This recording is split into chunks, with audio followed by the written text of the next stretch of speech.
Bonjour, aujourd'hui je vais vous parler d'un sujet qui est pas pire d'actualité. Les gens ont vu que récemment que l'or a monté beaucoup. Il a pris de l'or, là vous commencez à en entendre parler des nouvelles.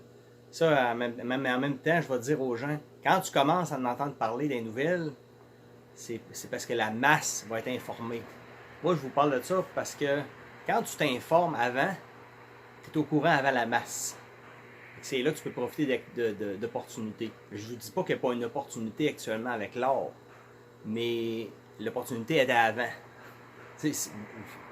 Quand on commence à s'informer, on est tout le temps au courant de ce qui se passe avant. Fait que si vous voulez être au courant avant, il va falloir apprendre à lire des choses qui vont vous informer sur le sujet que vous voulez être informé.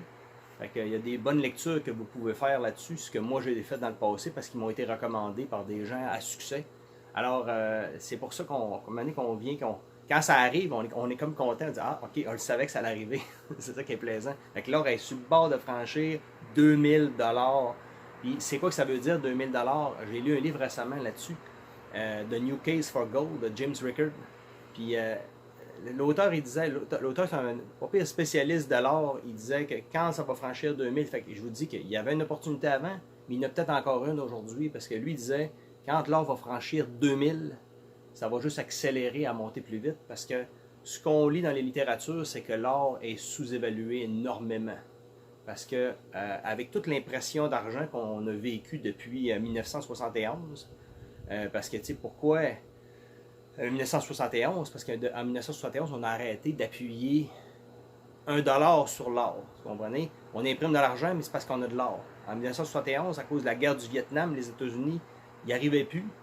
Ils ont décidé d'arrêter de faire ça. Fait qu'ils se sont mis à tricher globalement sur l'or. Donc, pas besoin d'avoir d'or pour imprimer de l'argent. Actuellement, on voit le gouvernement canadien qui donne des prestations d'urgence à tout le monde.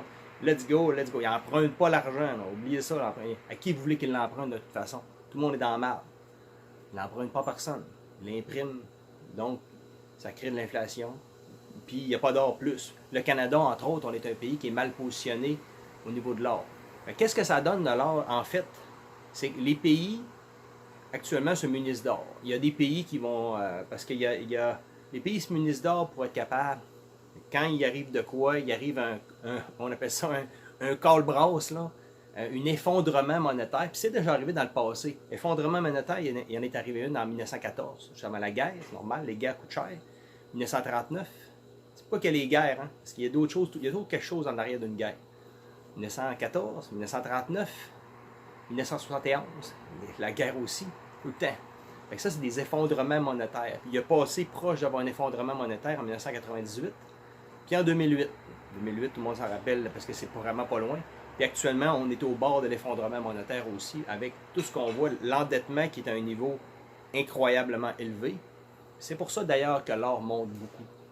C'est pour ça que s'y intéresser, c'est quand même pas une mauvaise idée.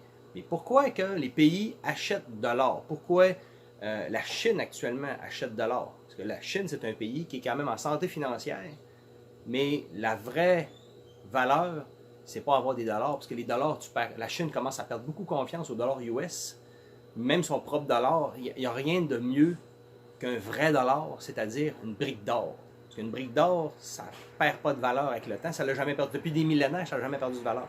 Fait que la Chine commence à acheter de l'or énormément. La Russie le fait également. L'Allemagne, les États-Unis. Ça, c'est les quatre pays clés là, dans le futur. S'il y a un effondrement monétaire, ces quatre pays-là vont avoir une position clé pour être capable de négocier les nouveaux arrangements au niveau de la devise. Le Canada, nous, on va être le Canada, la France, l'Australie, l'Angleterre. On va être là on va être dans la mezzanine, puis on va juste regarder le show passer. On ne sera pas à la table de négociation. Parce qu'on n'a pas assez d'or au prorata de notre PIB, notre produit intérieur brut. Alors, la Chine achète énormément d'or parce qu'ils savent qu'ils n'ont pas encore la quantité d'or que ça prend pour matcher leur produit intérieur brut. Parce que c'est une énorme économie, là, la Chine, actuellement. Fait qu'ils achètent de l'or. Mais le problème qu'on a actuellement, c'est que la Chine n'est pas très transparente sur ce qu'elle fait. Ses actions sont complètement dissimulées. Ses intentions sont complètement dissimulées. Puis si vous voulez, l'auteur que je viens de lire, là, il disait que savoir la quantité d'or que la Chine a, c'est une histoire parce que la Chine cache. Tous ces chiffres, elle les cache. On n'est pas au courant de rien. Tant qu'à ça, j'aime mieux aller en Russie, checker l'or. Ils sont beaucoup plus transparents que ce que peut être la Chine. La Chine, c'est un paquet de troubles. Ils sont pas transparents, mais pas du tout. Mais il en demeure pas moins que les pays se préparent à quelque chose de gros. Fait que, tu sais, moi, je pense que la pandémie, c'est comme je dis pas qu'il n'y a pas eu une pandémie, mais je vous dis que la pandémie n'est pas aussi grosse que ce qu'on pensait. Mais puis là, on essaie d'étirer l'élastique énormément de la pandémie parce que c'est d'autres choses qui se passent en arrière de tout ça. C'est quoi de plus grave que la pandémie qui se passe parce que c'est une grosse game financière et monétaire qui se passe en arrière de tout ça parce que l'endettement mondial de beaucoup de pays clés est vraiment incroyablement trop élevé. Fait qu'il se passe de quoi actuellement? La pandémie, c'est comme une espèce de guerre, entre guillemets, là. Mais il se passe de quoi, là?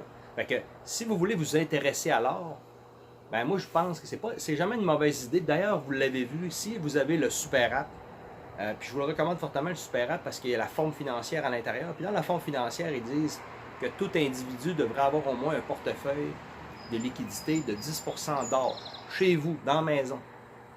Fait que quand tu vas acheter de l'or, pas acheter des ETF d'or pour posséder de l'or, c'est pas la bonne stratégie. Parce que des ETF d'or, c'est les compagnies de fonds qui mettent en bourse les fonds d'or, ils louent l'or. Fait que il y a encore un geste de tricherie concernant ces systèmes de boursiers-là. Alors, la meilleure façon, c'est de l'acheter physiquement. L'acheter physiquement, par contre, c'est un paquet de trous parce que là, tu as à stocker l'or.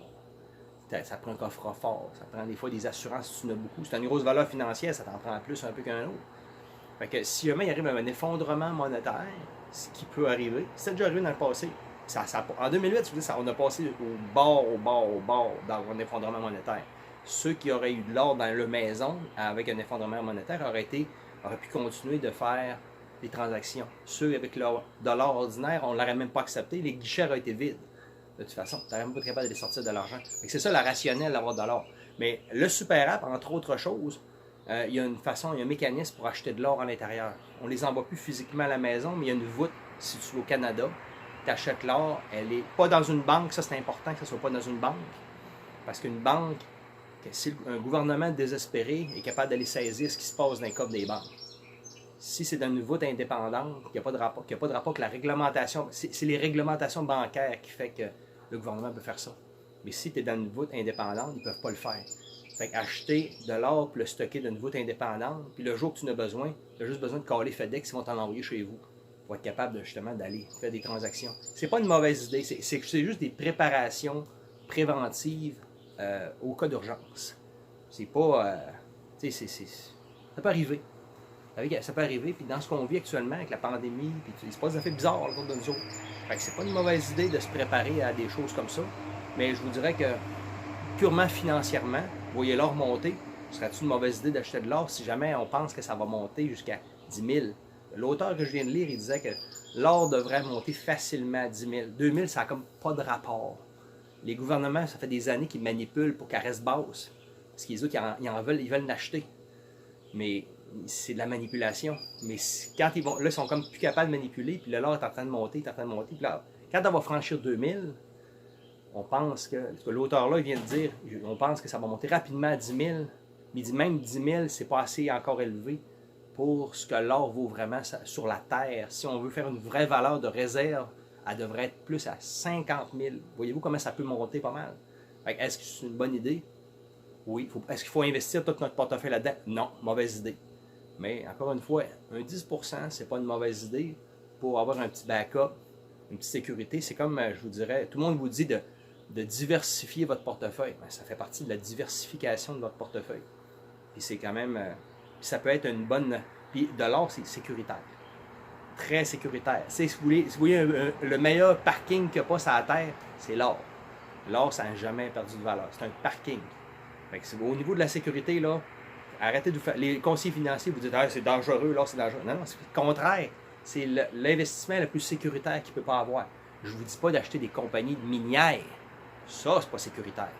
C'est très spéculatif. L'or, ça ne l'est pas.